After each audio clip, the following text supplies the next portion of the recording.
আসসালামু আলাইকুম এভরিওয়ান। আমি রাকিব মুসাবির আছি আপনাদের সাথে নতুন একটা ভিডিও নিয়ে। আজকে আপনাদের দেখাবো সিঙ্গার ওয়াশিং মেশিন কিভাবে কাজ করে এবং কিছু নির্দেশনা বলি। চলুন শুরু করা যাক। আমি সিঙ্গার শোরুমের মধ্যে ঢুকলাম।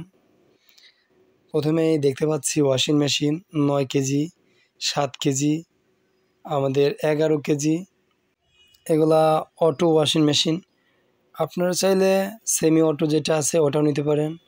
টপ লোড, ফ্রন্ট লোড যেটা আছে ওইটার একটু দাম বেশি পড়বে, আর এটা টপ লোড, এটা একটু দাম হালকা কিছু কম। তবে ওটার একটা সুবিধা আছে, ওটার থেকে এটার আর একটা বেশি সুবিধা আছে। চলুন জেনে নেওয়া যাক এর কিছু কার্যক্ষম। ভারসাম্যহীনতার সমন্বয়। স্প্রিংয়ের সময় যদি লন্ডিগুলি টবে সমানভাবে না রাখা হয় তাহলে এটি তীব্র কম্পনের সৃষ্টি করবে। এই মেশিনটিতে ভারসাম্যহীনতার সমন্বয় ফাংশন রয়েছে এবং কম্পন পরীক্ষা ব্যবস্থা চলমান। কম্পন নির্দিষ্ট মাত্রার অতিক্রম করলে ভারসাম্যহীনতা সামঞ্জস্য করার জন্য সমন্বয় ব্যবস্থা স্বয়ংক্রিয়ভাবে শুরু হবে। আবার যদি বিদ্যুৎ সরবরাহ স্বয়ংক্রিয়ভাবে বন্ধ হয়ে যায় তাহলে পাওয়ার সাপ্লাই বোতাম টিপে 10 মিনিটের মধ্যে যদি আপনি প্রোগ্রামটি শুরু না করলে তাহলে পাওয়ার সাপ্লাই স্বয়ংক্রিয়ভাবে বন্ধ হয়ে যাবে।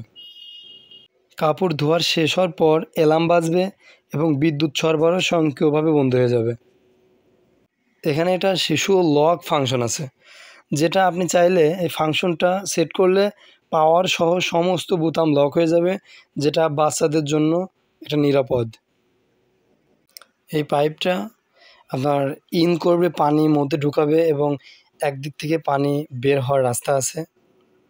গরম এবং ঠান্ডা পানি দুটাই ইন আউট হবে। 75% ড্রাই করবে।